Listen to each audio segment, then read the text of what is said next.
انہوں نے کہا اچھا جی اب تو ہم انسٹالمنٹ اس وقت دیں گے جب آپ بجٹ بھی بنائیں گے اور ہمیں جو پرائر ایکشن کر کے دکھائیں گے. اور اس کی وجہ ان کے ڈالر کم ہونا شروع ہو گئے, ڈالر آ نہیں رہے, کسی طرف سے نہیں آ رہے, تو یہ پریشر میں آنا شروع ہو گئے. تو یہ ساری چیزیں ان کی جو آپ کہہ رہے تھے نا بہت ہی یہ تجربے کار ہیں. اس میں ڈونیشنز کتنی ہیں اور وہ پروجیکٹ لونز فائننسنگ کتنی ہے, تو 8 بلین سے پروجیکٹ لون فائننسنگ کراس کر گئی ہے. مجھے نظر یہ آ رہا ہے کہ آپ کا یہ جو پاسٹی آف ڈالرز ہیں اس کی وجہ سے آپ گلا دباتے رہیں گے امپورٹس کا, اور اس کی وجہ سے آپ کی انڈسٹری جو اب ٹھپ ہو رہی ہے اور زیادہ ٹھپ ہو جائے گی, بزنسز اور ٹھپ ہو جائیں گی اور نیگیٹو گروتھ ہوگی آپ کی اکانومی میں.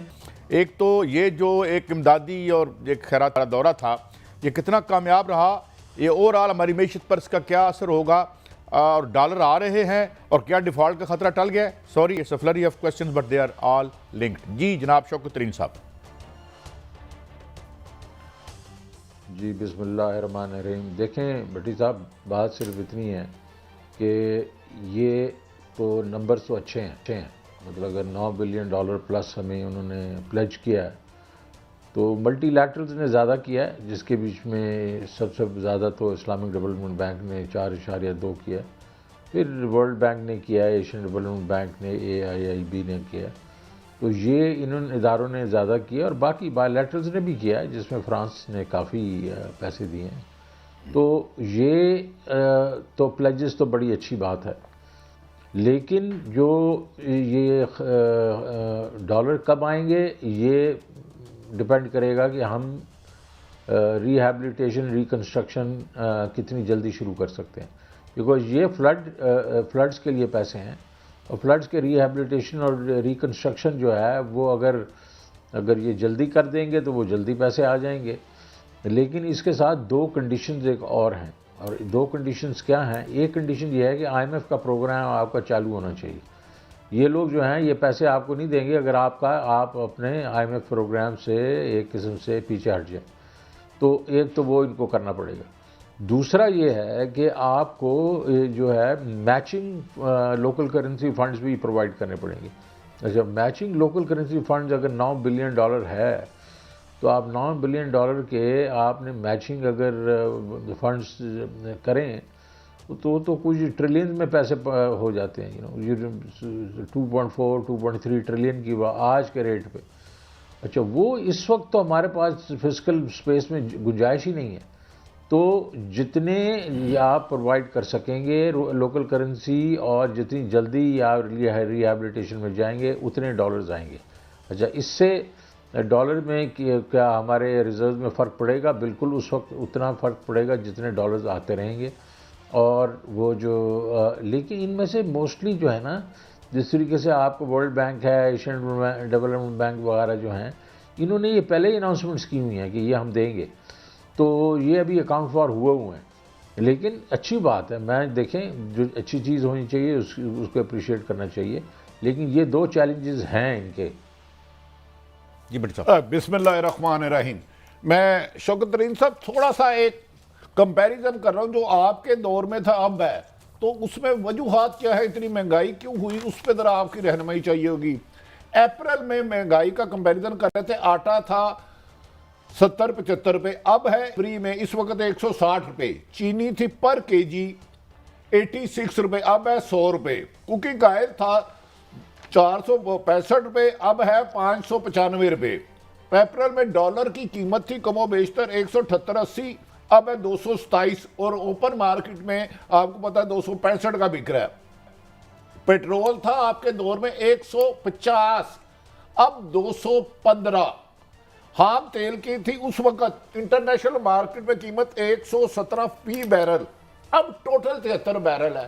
تو کہاں حکومت نے آ کے یہ غلطی کی جو کہتے تھے بہت تجربہ کار ہے, لیکن آپ کے دور میں قیمتیں کمپیریزن بہت کم تھی, اور کیا اسی طرح یہ چلتے رہے تو فیوچر کیا ہوگا پاکستان کا؟ بڑی صاحب پہلی بات تو یہ ہے کہ مجھے 1 سال ہوا, میں 2 اپریل میں آیا تھا, تو میں ہر ہفتے بغیر ناغے کے 1.5 گھنٹہ لگاتا تھا پرائس مانیٹرنگ کمیٹی پہ, اور سارے چیف سیکرٹریز کو میں نے حاضر ناظر کیا ہوتا تھا, اور میں ڈسٹرکٹ بائی ڈسٹرکٹ دیکھتا تھا ان کموڈیٹیز کی پرائسز. آٹے کی کیا پرائس ہے، آلو کی کیا پرائس ہے، پیاز کی کیا پرائس ہے، مرچوں کی کیا پرائس ہے، چینی کی کیا پرائس ہے، اور اس میں جو ہے سپلائی ڈیمانڈ کیا ہے. ڈیمانڈ اگر سپلائی کم ہو رہی ہے تو اس کو امپورٹ کر لیا. اسی طریقے سے تو اس دوران میں آپ کی جو آپ دیکھیں گے اپنا آپ اہداف نکال لیں، جو ڈومیسٹک انفلیشن کو ہم نے روک لیا، کیونکہ اس وقت بھی یہی تھا کہ درمیان میں جو مڈل مین ہے وہ بہت پیسے بنا رہے تھے. 50% جو ہے وہ ٹرانسپورٹیشن کاسٹ میں لے کے جا رہے تھے، تو پھر ان کو ڈنڈا مارتے تھے ہم، وہ ٹھیک ہو جاتا تھا. اس لیے ہماری جو پیاز کی قیمت تھی 44 روپے تھی، آج 230 روپے. ٹماٹر اس وقت 80 روپے تھا، اب 280 روپے. تو وہ جو مارجنز ہم نے نکال دیے اور اس کو ہم نے، تو اب انہوں نے پورے 9 مہینوں میں 2 دفعہ صرف پرائس مانیٹرنگ کمیٹی کی میٹنگ کی ہے. تو اس کا مطلب ہے ان کو اس چیز کی پرواہ نہیں ہے کہ ہمارے لوگ جو ہیں منافع کما رہے ہیں تو اس کو ہم نے روکنا ہے. ایک پہلی بات. دوسرا ایک یہ ہے کہ فنڈامنٹلی انہوں نے جو بیسک پروڈکٹس ہوتی ہیں جس سے انفلیشن کریٹ ہوتی ہے ان کو بڑھا دیا، کیونکہ آئی ایم ایف کا پریشر آیا ان کے اوپر اور انہوں نے بڑھایا، اور وہ تھا تیل اور ڈیزل، اور اس کے بعد الیکٹریسٹی وغیرہ کی قیمتیں انہوں نے دبا کے بڑھا دی. پھر ان سے جو ہے آپ کا جو ڈالر کا ریٹ ہے وہ نہیں سنبھالا گیا، کیونکہ آپ کے فائنانس منسٹر اگر کہتے ہیں کہ ہم نے 22 بلین ڈالر کی ہماری کرنٹ اکاؤنٹ ڈیفیسٹ ہے، جو 9 مہینوں میں 13 بلین تھا، لوگوں نے کہا اوہ یہ تو 3 مہینوں میں 9 بلین ڈالر اور ڈیفیسٹ ہوگا. تو لوگوں نے ڈالر جو ہے چھپانے شروع کر دیے، اور وہ ایک دم روپیہ جو ہے پریشر میں آیا، اور روپیہ جہاں آپ کھڑا ہوا آپ دیکھ لیں کہاں کھڑا ہوا ہے. پھر انہوں نے کہا کہ جناب والا یہ فسکل ڈیفیسٹ ہے، ابھی تو 9 مہینوں میں 2.6 ٹریلین ہے، لیکن یہ 12 مہینوں میں 6.4 ٹریلین ہو جائے گا. لوگوں نے کہا او ہو، اگر تو 3 مہینوں میں 3.6 ٹریلین کی 8 ٹریلین کے انہوں نے نوٹ چھاپنے ہیں تو بہت انفلیشن ہوگی. تو بینکوں نے ریٹس بڑھا دیے، ہر چیز جو ہے وہ ٹاپسی ٹروی ہوگی. تو وہ جس کو کہتے ہیں نا کہ پھر وہ نیور اینڈنگ سائیکل شروع ہو گیا. تو انہوں نے اپنے اس وقت وہ ہمیں برا دکھانے کے لیے یہ ایسی انہوں نے منہ ماری کر لی ہے. اس سے آئی ایم ایف بھی بدک گیا. انہیں کہا یار ہمیں تو کچھ اور خبریں آ رہی تھیں، تو یہ تو کچھ اور خبریں ہیں. انہوں نے کہا اچھا جی اب تو ہم انسٹالمنٹ اس وقت دیں گے جب آپ بجٹ بھی بنائیں گے اور ہمیں جو پرائر ایکشن کر کے دکھائیں گے. اور اس کی وجہ اور ان کے ڈالر کم ہونا شروع ہو گئے، ڈالر آ نہیں رہے کسی طرف سے نہیں آ رہے، تو یہ پریشر میں آنا شروع ہو گئے. تو یہ ساری چیزیں ان کی جو آپ کہہ رہے تھے نا بہت ہی یہ تجربے کار ہیں، ان کی اتنی تجربے کاری ہے جو آپ نے دیکھ لی ہے. اچھا شوکت ترین صاحب، ایک قطع کلامی واقعہ صاحب، یہ رہنمائی فرمائے جس تسلسل سے یہ چلا رہے ہیں، اگر ہماری انکم نہیں بڑھتی، ٹیکس کلیکشن نہیں بہتری، خدا نہ خواستہ ڈیفالٹ ہونے کا خطرہ ہے. مفتاح اسماعیل صاحب کچھ اور پکچر دکھاتے ہیں، اسحاق ڈار صاحب اور دکھاتے ہیں. آپ کیا سمجھتے ہیں کون ٹھیک رائٹ پہ ہے؟ دیکھیں میں آپ کو ایک چیز بتاؤں کہ ہمارے جیسا ملک جو ہے نا، جو بہت ہی امپورٹنٹ ملک ہے دنیا کے لیے، اس کو یہ جس کو کلاسیکل ڈیفالٹ کی بات کرتے ہیں نا، جس کے وہ اپنی جو لونز ہیں ان کی ادائیگی نہ کر سکے، وہ نہیں ہونے دے گا کوئی بھی. وہ ویسٹ بھی نہیں ہونے دے گا اور باقی بھی نہیں ہونے دیں گے. وہ آپ کو اس کنارے پہ کھڑا رکھیں گے جہاں آپ مطلب زندہ رہیں گے نہ مریں گے. تو وہ تو ہمیں اس قسم کا ڈیفالٹ تو مجھے نظر نہیں آ رہا ابھی فی الحال. اور یہ ابھی تھوڑے سے پیسے ادھر سے بھی آ جائیں گے تو وہ تو مجھے نظر نہیں آ رہا. مجھے نظر یہ آ رہا ہے کہ آپ کا یہ جو پاسٹی آف ڈالرز ہیں اس کی وجہ سے آپ گلا دباتے رہیں گے امپورٹس کا، اور اس کی وجہ سے آپ کی انڈسٹری جو اب ٹھپ ہو رہی ہے اور زیادہ ٹھپ ہو جائے گی، بزنسز اور ٹھپ ہو جائیں گی اور نیگیٹو گروتھ ہوگی آپ کی اکانومی میں. اور یہ ایک وشس سائیکل کیا شروع ہو جائے گا. یہ 2-3 ریٹس جو ہیں، اور سمجھے 2 ریٹس، ایک انٹر بینک ہے اور ایک حوالہ ہے، اس میں 40 روپے کا بھی فرق ہے. وہ 40 روپے کے فرق سے آپ کی ریمیٹنسز کم ہونا شروع ہو گئی ہیں. بیکاز جو ورکر ہے اس کو اگر $200 بھیجتا ہے اور اس کی جگہ اس کو 8,000 روپیہ زیادہ ملتا ہے اس کو گھر میں، وہ کیوں نہیں اس حوالہ استعمال کرے گا. تو آپ نے دیکھا کہ ہمارے وقت میں ہم نے جب مارچ میں چھوڑ کے گئے ریمیٹنسز، وہ تقریباً $3 بلین پر منتھ تھی، وہ ابھی تقریباً 2.1 پہ آ گئی ہیں. اور امپورٹس ایکسپورٹ جو 3.1 بلین تھی وہ 2.4 پہ آ گئی ہیں. تو یہ دیکھیں یہ تقریباً $2 بلین کا تو یہیں فرق پڑنا شروع ہو گیا.